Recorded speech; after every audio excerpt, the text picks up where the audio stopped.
Welcome to the Bruce and Josh Show. A lot of buyers ask us or talk to us consistently about that we're just going to drop out of the market and we're going to hang tight for a year or two until the market comes down, crashes, whatever word you want to use, and then we can buy at a more reasonable price. We're going to talk to you about when and if that's a possibility. So stay tuned and find out if you're correct or not in waiting this out.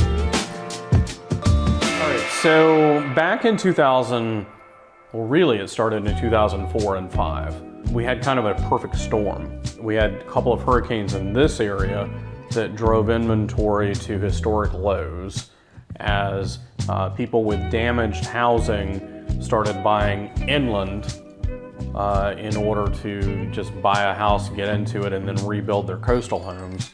Nationwide, we were experiencing a combination of very low interest rates for the time. They're lower today, but for the time they were low. And second, lenders loosened all of the credit criteria and the qualification criteria. And so I'm just going to say it, basically anybody with a pulse could buy a house. People that should not have ever bought a house were able to buy a house. So you could do such things as no income documentation. So they would say, how much do you make a year?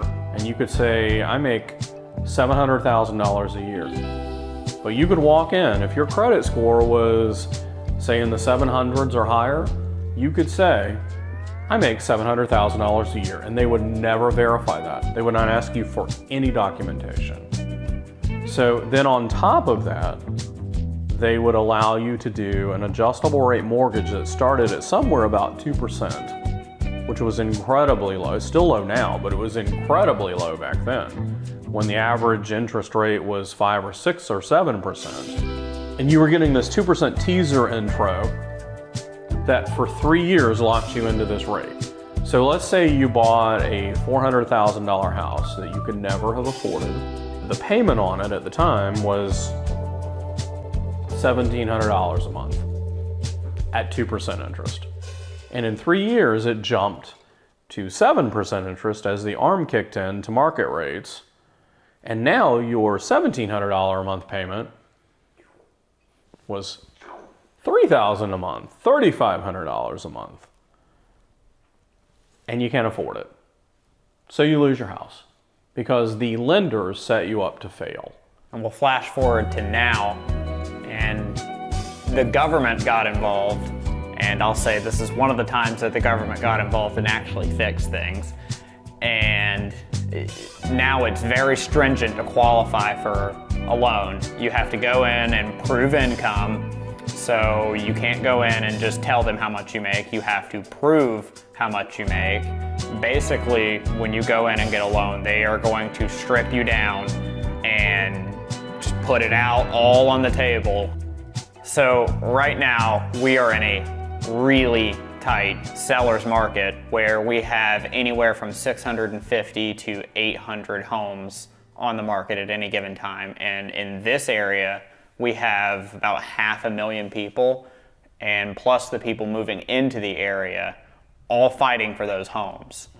And with new construction where they're just not able to keep up with the demand. And for probably about another 1.5 to 2 years to come, they won't be able to keep up with that demand. And there's just no sense of those kind of houses coming onto the market. And the builders can't even put the houses that they're building onto the market like that. Stats that show from 1959 until 2007, the average amount of inventory that builders put on the market in the United States, across the United States, was about 1.1 million units every year, new housing units. 1959 all the way through 2007, every year they would build about 1.1 million units. From 2007 till now, they've been building about 700,000 units a year. So you can see that's a deficit of 400,000 houses a year coming onto the market.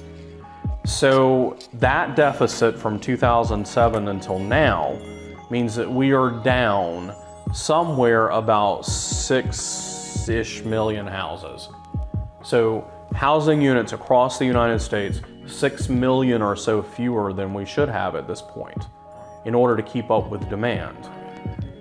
So to answer your question on do we see the market crashing or dipping, no, we don't. It right now is just a product of supply and demand, and we don't foresee any kind of crash in the housing market. And I'll further that. I'm a 31-year real estate veteran. And this market, I'm buying houses in this market because I feel like that there's no crash coming like there was in '06. And I know that it's going to take a decade or more to correct the housing shortage. And that means for an entire decade or more, prices are going to just continue to increase. And my portfolio of properties that I own for my future is going to just continue to increase in value. And so my advice to you as a current non-homeowner or someone looking to invest but hanging out at the moment is to jump in. Jump up onto the Ferris wheel, spin around and let it take you on this wild ride. But in the very end, you're going to end up considerably higher in the decade than you are now, and you will have equity in whatever house you buy. I don't know what kind of Ferris wheels he rides, but I hope they don't. I hope they aren't wild. Okay, what I truly meant was merry-go-round. That's what I meant. Not a Ferris wheel, a merry-go-round. That thing is unhinged if it's wild. One that twirls on the ground, not vertically. All right, and as always, remember to like this video, comment if you have any questions, or if you just want to talk about the market. Follow us on social media and subscribe. And we'll see you next week.